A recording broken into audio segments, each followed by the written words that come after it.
जसे व्यक्तीमध्ये विविध गुण असतात तसेच साहित्यामध्ये सुद्धा विविध गुण असतात आणि त्या विविध गुणांनी संपन्न असं साहित्य, त्यामध्ये काव्य फार आपल्याला मनाला आनंद देऊन जाणारं असतं, मन प्रसन्न करणारं असतं.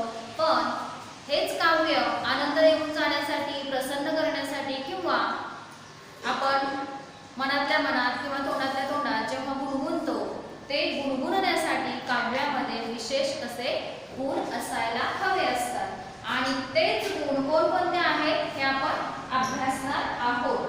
हे अभ्यासत असताना पहिला आपण काव्यगुण अभ्यासलेला आहे, बरोबर आहे का?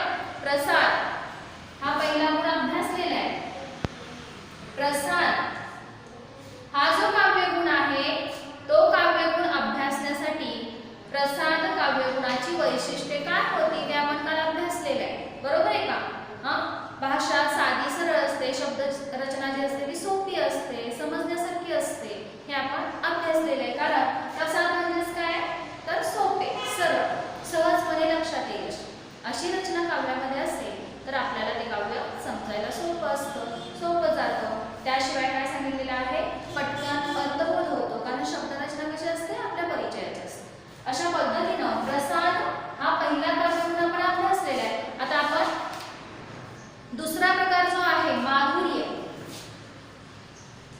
माधुर्य हा काव्यगुणाचा दुसरा काव्यगुण अभ्यासतो, बरोबर आहे का? आता माधुर्य काव्यामध्ये हा जो वेगळ्या प्रकारचा गुण आहे त्याच्यामुळे काव्य प्रभावी कसं होतं. माधुर्य म्हणजे काय तर माधुर्याचा अर्थच काय आहे, गोडवा. लक्षात येते का बघा, गोडवा म्हणजेच माधुर्य. मग आता काव्यामध्ये गोडवा आणण्यासाठी काय, कशा पद्धतीची रचना असते, शब्दरचना कशी असते हे आपल्याला पाहायला पाहिजे. मग गोडवा आणत असताना शब्दरचना मृदू, कठीण वर्ण जे असतात की नाही, काल सांगितलं होतं मृदू वर्ण कशाला म्हणायचं, त्याचबरोबर कठीण वर्ण कशाला म्हणायचं. आता इथं क मृदू वर्ण येतो का नाही, कठीण येतो आणि इथं ख, अशा पद्धतीनं. नंतर इथे घ, इथे ग, हे मृदू वर्ण आणि कठीण वर्ण. हे आपल्याला वर्णमालेमध्ये लहान असताना तुम्ही शिकलेला आहात, ग्रामरची पुस्तकं बघा, तुम्हाला हे लक्षात येईल. मृदू वर्ण कशाला म्हणायचं, ज्यांचा उच्चार सॉफ्ट होतो, सौम्यपणे होतो त्याला मृदू वर्ण म्हटलं जातं. आणि ज्यांचा उच्चार क, ग हे कसे आहेत, हार्ड उच्चार आहेत, हार्ड. त्यांचा आपण बोलणं जेव्हा बोलतो ना तेव्हा र उच्चार होतो आणि म्हणून यांना कठीण व्यंजन म्हणतात आणि याला मृदू व्यंजन म्हणतात. अशा प्रकारची वर्णमालेमध्ये डिवायडेशन आपल्याला पाहायला मिळतं. आणि माधुर्य हा जो काव्यगुण आहे त्याच्यामध्ये काय होतं तर मृदू वर्णाचा फार मोठ्या प्रमाणात वापर केला जातो. मृदू वर्णामुळे काय होतं, ते काव्य शब्द आहेत की काव्यातले ते सौम्य वाटतात, सॉफ्ट वाटतात, ऐकायला छान वाटतात, मधुर वाटतात. त्या शब्दामध्ये सॉफ्टनेस असल्यामुळे काय होतं, ऐकायला सुद्धा खूप छान वाटतं, बरं वाटतं. अशा प्रकारची रचना, मृदू व्यंजनाची रचना माधुर्य काव्यगुणामध्ये येते आणि म्हणून ते काव्य आपल्याला छान आणि सुंदर वाटतं. त्याचबरोबर काय सांगितलेलं आहे, दुसरा अनुस्वार, ह्रस्व, शब्द इत्यादीमुळे काय होतं, कर्णमधुरता. अनुस्वार आला की नाकातून काही शब्द आपण बाहेर टाकतो बघा बरं, नाकातून उच्चार असतात आणि त्याच्यामुळे त्या आवाजामध्ये एक माधुर्य निर्माण होतो, गोडवा निर्माण होतो. म्हणून अशा काव्यामध्ये काय होतं तर अनुस्वाराची मोठ्या प्रमाणात रचना असते. शिवाय ह्रस्व हा प्रकार फार मोठ्या प्रमाणात असतो. ह्रस्व आणि दीर्घ, ह्रस्व आणि दीर्घ, पहिली वेलांटी असते त्याला आपण ह्रस्व म्हणतो, पहिला उकार असतो त्याला आपण ह्रस्व म्हणतो आणि दुसरी वेलांटी असते त्याला दीर्घ म्हणतो. अशा पद्धतीनं हे जे आहे ह्रस्व म्हणजे पहिला उकार, पहिली वेलांटी, अनुस्वार असे शब्द जे असतात अशा शब्दांची रचना या काव्यामध्ये पाहायला मिळते. आणि या काव्यामध्ये माधुर्य हा जो महत्त्वपूर्ण गुण आहे ह्या रचनेमुळे निर्माण होतो. हा एक काव्य गुण आहे, माधुर्य म्हणजे एक काव्य गुण आहे, काव्यामध्ये असणारा गुण आहे. मग तो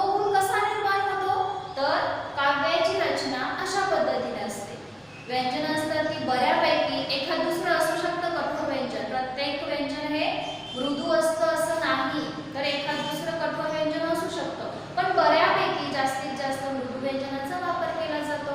ऱ्हस्व, अनुस्वार ह्या सगळ्या गोष्टींचा वापर केला जातो आणि त्यामुळे त्या काव्यामध्ये गोडवा निर्माण होतो, ऐकायला ते मधुर वाटतं.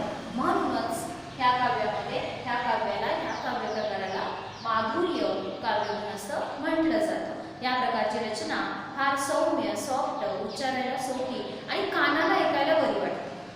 बरोबर आहे. आता तिसरा काय सांगितलं, रचनेतील गोडव्यामुळे मानवी मनाला प्रसन्नता प्राप्त होऊन आनंद मिळतो. कारण रचनाच अशी सॉफ्ट आहे, आपल्याला सौम्य शब्द बोलले की आपल्याला छान वाटतं, बरोबर वाटतं, ऐकायला छान वाटतं, बरोबर आहे का? आणि ऐकायला छान वाटलं की आपले आपोआपच आवड निर्माण होते.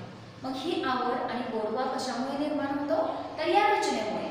कारण ऱ्हस्वचा वापर केलेला असतो, अनुस्वाराचा वापर केलेला असतो, शिवाय बऱ्यापैकी जास्तीत जास्त मृदू व्यंजन असतात.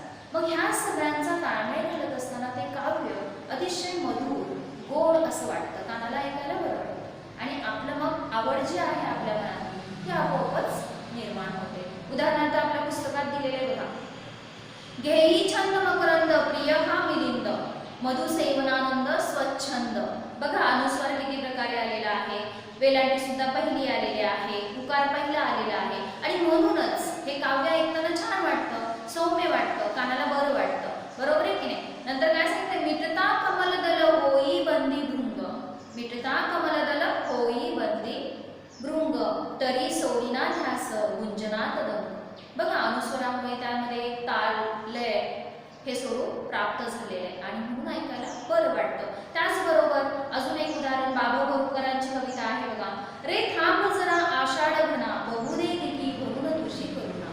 बहुदे दिठी, दिठी इथं ऱ्हस्व आले, वेलांटी पहिली आलेली आहे, नंतर अनुस्वार आलेला आहे, करुणा या शब्दामध्ये सौम्यता आपल्याला पाहायला मिळते. यामुळे काय झालेलं आहे, त्या कवितेमध्ये ते काव्यामध्ये माधुर्य, गोडवा प्राप्त झालेला आहे. म्हणजेच माधुर्य ह्या काव्यगुणाचे वैशिष्ट्य काय आहे, तर त्याची रचना, त्यातील व्यंजन प्रकार मृदू प्रकारचा असतो. त्याचबरोबर ऱ्हस्व, अनुस्वार या गोष्टींचा वापर मोठ्या प्रमाणात केलेला जातो आणि या गोष्टींचा वापर केल्यामुळे काय होतं, तर कानाला ऐकायला बरं वाटतं, कर्ण माधुर्य मोठ्या प्रमाणात वाढत जातं. आणि चौथा नियम म्हणजे चित्तवृत्ती. चित्तवृत्ती म्हणजे काय, तर मनाची चंचलता जी असते की नाही, ह्या रचनेमुळे अशा प्रकारची काव्य असतील तर आपण गुंतून जातो. चित्तवृत्ती जी असते तल्लीन होते, म्हणजे मग्न होतो, आपण स्थिर होतो, मनाची एकाग्रता थोड्याफार प्रमाणात तरी वाढत जाते. एका ठिकाणी आपण त्या गाण्यामध्ये गुंतून जातो. का गुंतून जातो, तर ही वैशिष्ट्ये सगळी आहेत आणि त्याच्यामुळे त्या गाण्यामध्ये, त्या काव्यामध्ये गोडवा निर्माण होतो आणि गोडवा निर्माण झाल्यामुळेच आपलं मन जे आहे ते शांत राहतं, आपण त्या गाण्यामध्ये गुंतून राहतो, स्थिर होतो, मनाची विचलता जी असते ती कुठेतरी सावकाशपणे, हळूवारपणे कमी होत जाते आणि आपलं मन स्थिर होतं. अशा पद्धतीनं त्या गाण्यामध्ये आपण एकाग्र होऊन जातो. त्यासाठी ही सगळी गुणवैशिष्ट्ये फार महत्त्वाची आहेत आणि ही गुणवैशिष्ट्ये माधुर्य काव्यगुणामध्ये आपल्याला पाहायला मिळतात. अजून एक उदाहरण बघा, उघड गगन कर घडीभर आस.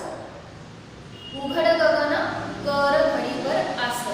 बघा याच्यामध्ये ऱ्हस्व आले सगळे. नंतर आणि फुले कर वासर मणिकर, आणि फुले कर वासर मणिकर वाहू दे या तव किमेवर, वाहू दे या तव किमेवर कोवळ्या नव्या हळदुव्या उन्हा. ही छान अशी कविता आहे, बाबा बोरकरांचीच कविता आहे, 12वीच्या पुस्तकातली कविता आहे आणि अशा पद्धतीनं ही काव्यरचना आपल्याला ऐकायला आणि म्हणायला सुद्धा छान वाटते. का वाटते, तर त्याच्यामध्ये माधुर्य हा काव्यगुण आहे आणि माधुर्य काव्यगुण कसा ओळखायचा, तर त्याची काही वैशिष्ट्ये आहेत. तिने सांगितल्याप्रमाणे मृदू व्यंजनाचा मोठ्या प्रमाणात वापर केला जातो आणि म्हणूनच माधुर्य हा काव्यगुण त्यामध्ये निर्माण होतो. त्याचबरोबर दुसरं वैशिष्ट्य काय सांगितलं, तर ऱ्हस्व, वेलांटी, उकार या गोष्टींचा फार मोठ्या प्रमाणात वापर होतो आणि म्हणून सावकाश, सौम्यता जी असते ती काव्याला प्राप्त होते.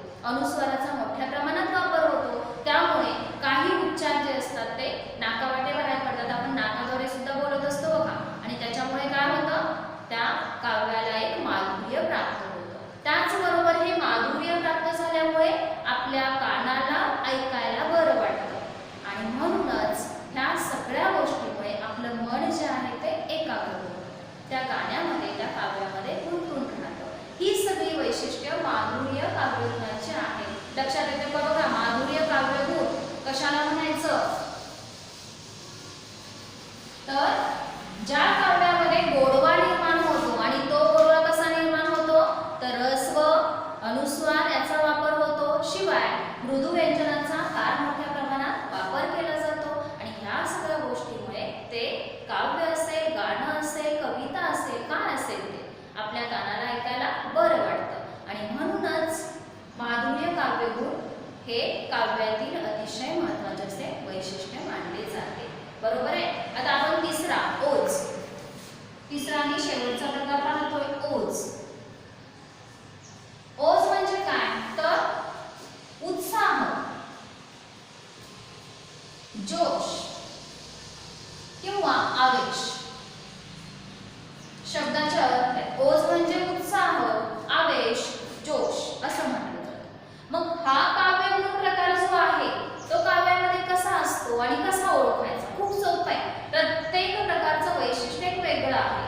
मला वाटतं प्रसाद ह्या काव्यगुणाचं वैशिष्ट्य काय सांगितलं आपण तर भाषा जी असते, शब्दरचना जी असते ती साधी, सरळ, सोपी असते.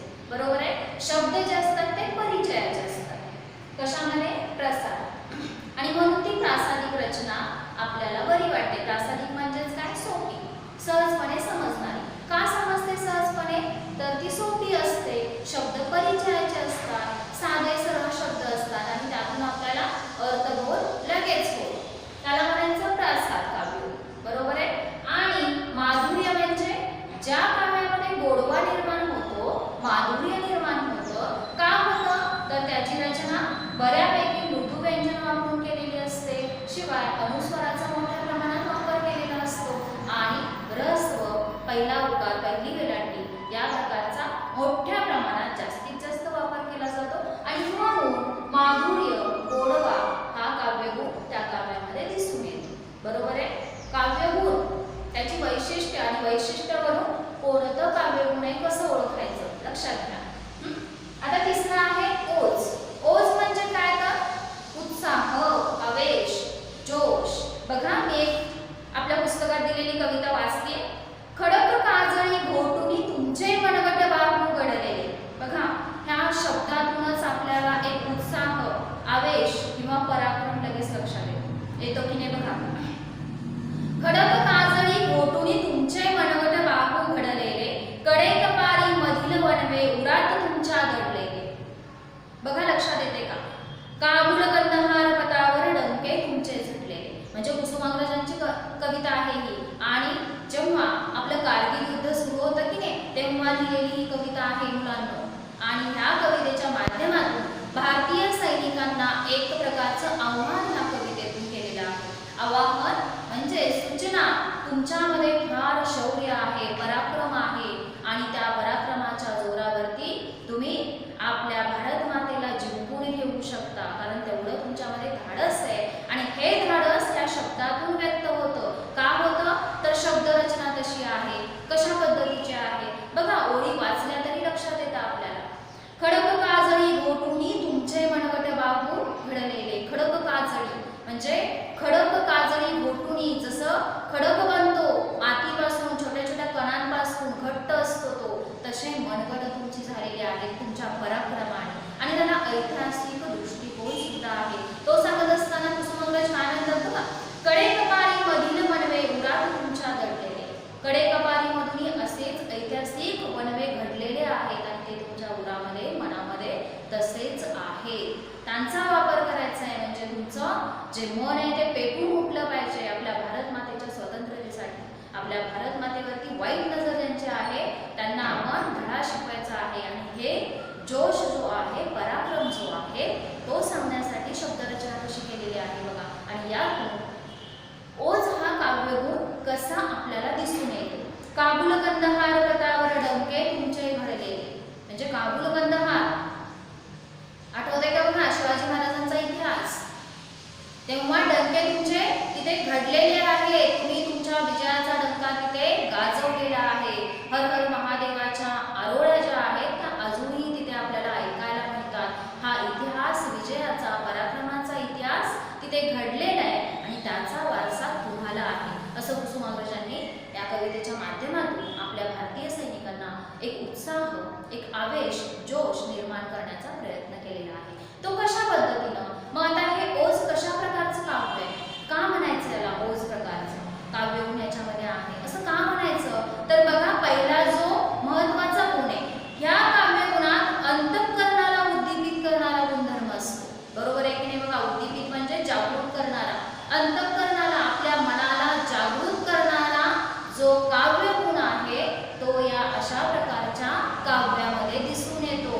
अंतःकरणाला उद्दीपित करतो म्हणजे आपल्याला जागं करतो, आपण जागे होतो, आपल्या मनामध्ये सुद्धा हे शौर्य, पराक्रम कुठेतरी निर्माण होतं. आपल्याला सुद्धा वाटतं खरंच आपण जर बघा युद्ध वगैरे चालू असेल तर आपण इथं बसून सुद्धा खूप पराक्रम, जोश दाखवत असतो. आपल्याला सुद्धा वाटत असतो तिथे जावं आणि धाड सगळ्यांना मारावं, सैनिकांना वाटतं की नाही? म्हणजे हा जोश जो असतो तो अशा काव्यातून निर्माण होतो आणि हा जोश निर्माण करण्याचं काव्य गुणाचं वैशिष्ट्य जे आहे ते ओज मध्ये सापडतं. बघा, ओज हे काव्य गुण जो आहे तो आपल्याला अंतःकरणाला, आपल्या अंतर्मनाला जागृत करतो.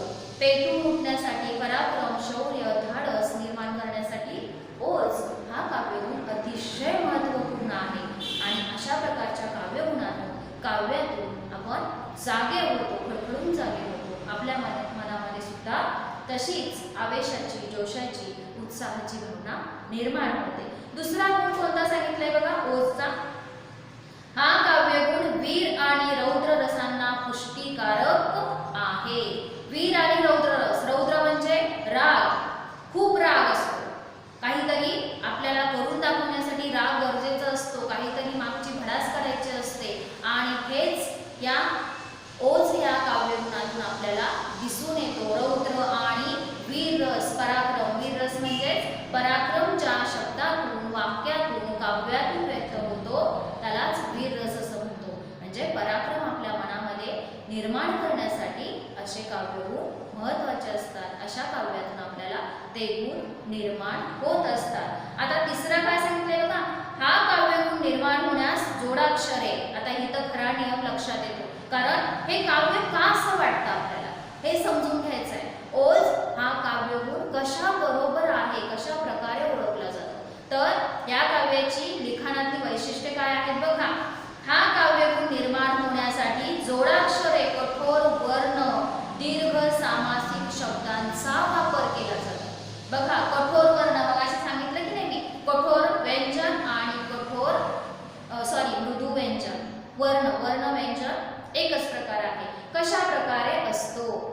स्वर असेल, व्यंजन असेल, वर्ण मला आपल्याला माहिती आहे, मुळाक्षरांची ओळख आहे आपल्याला.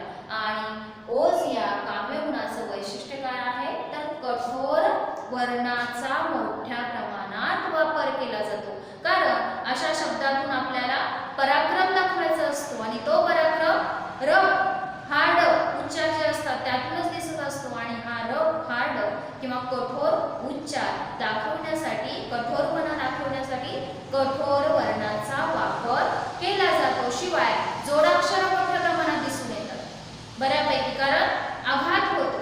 जोडाक्षरामुळे शब्दाचा शब्दावरती आघात होतो आणि आपल्या मनातील भावना स्पष्टपणे दिसू लागतात. पराक्रम असेल, शौर्य असेल, त्यासाठी अशा काव्यामध्ये जोडाक्षराचा मोठ्या प्रमाणात वापर होतो. बघा, अजून एक उदाहरण त्याच कवितेतलं सांगते. सह्याद्रीच्या वनराजानो या कुहारातून आजते. म्हणजे सह्याद्री पर्वतामध्ये राहणारे जे सगळे सैनिक आहेत ते एखाद्या सिंहाप्रमाणे आहेत, राज्य करतात ते असे आपले सैनिक आहेत. आणि आज गुहेमध्ये तुम्ही संरक्षणासाठी बसलेले आहात, तर आज बाहेर निघण्याची वेळ आलेली आहे, कारण आपली भारत माता कुणाच्या तरी ताब्यात जाणार आहे, ती वेळ आलेली आहे. आणि त्यासाठी भारतीय सैनिकांना कुसुमाग्रज काय म्हणतात? तर सह्याद्रीच्या वनराजा, सह्याद्रीमधून राहणारे जे सैनिक आहेत त्यांना सिंहाची उपमा दिलेली आहे, कारण त्यांच्यामध्ये तेवढं शौर्य, पराक्रम, धाडस आहे. आणि त्यांना ती उपमा देत असताना वनराजा असा जो शब्द आलेला आहे तो बघा सामासिक शब्द आहे. सामासिक शब्दांचा मोठ्या प्रमाणात वापर केला जातो. सामासिक शब्द कशाला म्हणतो आपण? तर दोन शब्द एकत्रित येऊन जो शब्द तयार होतो त्याला आपण सामासिक शब्द म्हणतो. वनराजा, वनात असे 2 शब्द आहेत, वनराजा एकत्रित आलेले आहेत, असे सामासिक शब्द मोठ्या प्रमाणात ओज ह्या काव्यगुणामध्ये पाहायला मिळतात. असे जे काव्य असते ते ओज काव्यगुणांनी परिपूर्ण असते, लक्षात घ्या. शिवाय दीर्घ सामासिक शब्दांचा वापर होतोच. या सर्व लक्षणांच्या वापराने भाषेत जोडकसपणा म्हणजे त्या शब्दात एवढी तीव्रता असते, तो शब्द मनापर्यंत पटकन पोहोचतो आणि त्यातली संवेदना जी असते ती पटकन जागी होते. म्हणजे त्या शब्दातून बाहेर पडणारं धाडस जे आहे, जो पराक्रम आहे, तो पटकन लक्षात येतो आपल्याला आणि आपल्या मनामध्ये सुद्धा तो पराक्रम, शौर्य निर्माण होण्यास मदत होते. आपण सुद्धा अंतर्मन जागरूक करतो, आपलं सुद्धा मन पेटून उठतं. अशा अन्याय जर घडत असेल आणि आपण ऐकत असेल अशा शब्दाच्या माध्यमातून आपलं मन सुद्धा पेटून उठतं. आपल्याला सुद्धा वाटतं या विरोधात काहीतरी आपण करायला हवं. अशा पद्धतीनं ही रचना जी असते ती कठोर शब्दांच्या माध्यमातून झालेली असते. भरपूर प्रमाणात सामासिक शब्दांचा वापर केलेला असतो. शिवाय जोडाक्षर सुद्धा मोठ्या प्रमाणात दिसून येतात. ह्या सगळ्या वैशिष्ट्यामुळे त्या अशा काव्यातून एक ओज प्रकारचा आवेश, पराक्रम, जिद्द, जोश हे जे गुण आहेत ते आपल्याला दिसून येतात आणि म्हणूनच अशा प्रकारच्या काव्याला ओज हा काव्यगुण प्राप्त झालेला असतो. बरोबर आहे. आणि त्यामुळेच आपण ओज हे काव्य पराक्रमाची दिशा दाखवणारं असतं असं आपण म्हणू शकतो. अजून एक उदाहरण बघा. सह्यगिरीच्या वनराजानो या कुमाराकुनी आज पुढे रक्त हवे जर स्वातंत्र्यतेला रक्ताचे पडतील सडे. म्हणजे वनराजांना सांगत असताना आज आपल्या भारतभूमीवरती फार मोठी वेळ आलेली आहे, वाईट वेळ आलेली आहे आणि आपल्या भारतभूमीला सुरक्षित ठेवायचं असेल तर वनराजांनो म्हणजे सैनिकांनो तुम्हाला आता लढायचं आहे आणि आज जर रक्ताचे सडे जर पाडायला लागले तरी सुद्धा चालेल. इथे रक्ताचे सडे पडतील पण आपल्या मातृभूमीवरती कुठल्याही प्रकारचं संकट येता कामा नये. अशा पद्धतीनं ओज हा काव्यगुण जो आहे तो जोश दाखवणारा असतो, उत्साह दाखवणारा असतो, शिवाय आवेश निर्माण करणारा असतो. बघा लक्षात येते का? प्रसाद हा काव्यगुण कसा असतो तर त्याच्यामध्ये सर्वसाधारण साधी रचना असते. वैशिष्ट्य थोडक्यात लक्षात ठेवा. परत एकदा मी सांगते. प्रसाद काव्यगुणामध्ये सगळ्यात महत्त्वाचं वैशिष्ट्य काय आहे बाळांनो तर शब्दरचना साधी सरळ असते. साधी सरळ शब्दरचना असते. बरोबर आहे. शिवाय परिचयाचे शब्द असतात. परिचयाचे शब्द असतात आणि यातून होणारा जो अर्थ आहे तो आपल्याला चटकन लक्षात येतो. अर्थबोध पटकन लक्षात येतो. अशा पद्धतीनं आपल्याला प्रसाद काव्यगुणामध्ये वैशिष्ट्य कोणकोणती असतात लक्षात येतं बघा बरं. साधी सरळ रचना असते. शब्द कसे असतात? सोपे असतात. अर्थ आपल्याला लगेच प्राप्त होतो कारण ते शब्द कसे असतात? परिचयाचे असतात, ओळखीचे असतात, आपल्या बोलण्यातले, सहजपणे ऐकण्यातले असे शब्द असतात. म्हणून त्याचा अर्थबोध पटकन होतो. अशी प्रासादिक रचना म्हणजेच प्रसाद काव्य. असं एखादं काव्य असेल, ह्या गुणधर्मांना अनुसरून काव्य असेल तर त्याला काय म्हणायचं? प्रसाद काव्यगुण. लक्षात येते का? बघा सोपं आहे, समजायला खूप सोपं आहे. नंतर माधुर्य. माधुर्य या शब्दाचाच अर्थ लपलेला आहे. माधुर्य म्हणजे गोडवा. गोडवा म्हणजेच काय तर आपल्याला ऐकायला खूप छान वाटतं. एखादं गाणं आपल्याला का आवडतं तर त्याच्यामध्ये गोडवा असतो. आपण सहजपणे गुणगुणतो की नाही आणि गुणगुणण्यासाठी माधुर्य हा काव्यगुण अतिशय महत्त्वाचा असतो. मग असं एखादं काव्य असेल तर ते आपण सहजपणे म्हणतो, ऐकतो. मग ऐकण्यासाठी याच्यामध्ये शब्दरचना कशी असते तर याच्यामध्ये वर्ण जे असतात, अक्षर जे असतात ती मृदू असतात. मृदू असल्यामुळे त्याचा उच्चार सौम्य असतो आणि सौम्य असल्यामुळे काय होतं? ऐकायला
किंवा पराक्रम म्हणतो आपण त्याला. मग हा पराक्रम, जोश असेल, आवेश असेल, कसा निर्माण होतो? तर वाक्याची रचना फार महत्त्वाची असते. वाक्यामध्ये कठोर वर्णांचा फार मोठ्या प्रमाणात वापर केला जातो. वर्ण म्हणजेच अक्षर, बरं का? काही मुलांना माहित नसतं वर्ण काय म्हणतात मॅडम. वर्ण म्हणजेच अक्षर. कठोर अक्षरांचा मोठ्या प्रमाणात अशा काव्यामध्ये वापर केला जातो.